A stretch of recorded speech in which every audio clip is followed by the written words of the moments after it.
কুসংস্কার কাজ করে।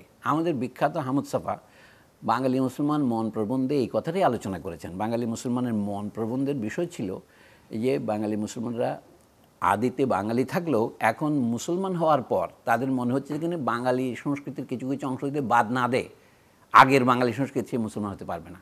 এটার বিপক্ষে প্রমাণ হচ্ছে, উনি নিজে উল্লেখ করেছেন এটা, ইরানিরা তাদের পারস্য সংস্কৃতির কিছুই বাদ না দিয়ে, তারা অগ্নিপূজা বাদ দিয়েছে কিন্তু তারা নওরোজ বাদ দেয় নাই, ফার্সি ভাষা বাদ দেয় নাই।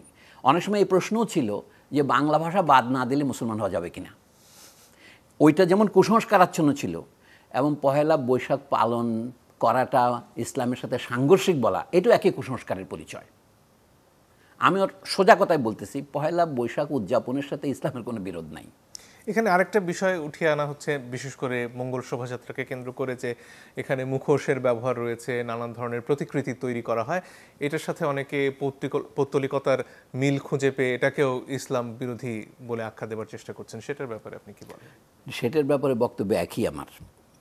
পহেলা বৈশাখ উদযাপনটা যেমন 60-এর দশকের মাঝামাঝি শুরু হয়েছে বাংলাদেশে, মঙ্গল শোভাযাত্রার ব্যাপারটা, এই মঙ্গল শোভাযাত্রার কথাটা শুরু হয়েছে 90-এর দশকের মাঝামাঝি, বিশেষ করে যদি বলি 1996 সন থেকে।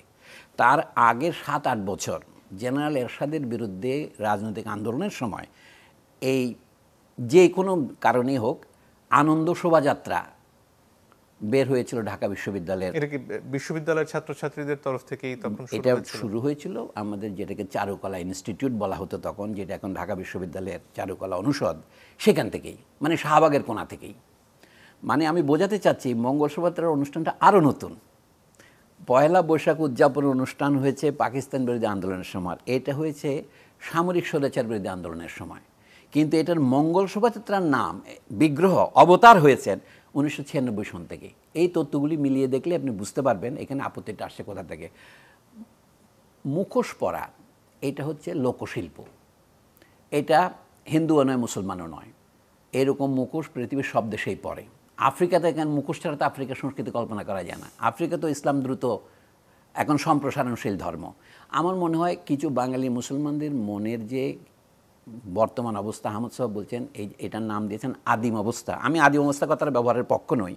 এর যে বিশেষ অবস্থা, এটা তার বাঙালি হওয়ার জন্যেও নয়, আহমদ সাহেব বলছেন মুসলমান হওয়ার জন্যেও নয়। এটা হচ্ছে একটা ঐতিহাসিক পদ্ধতির দরুন, যেন তার মনের উপর একটা গাঢ় মায়াজাল বিস্তৃত হয়ে আছে।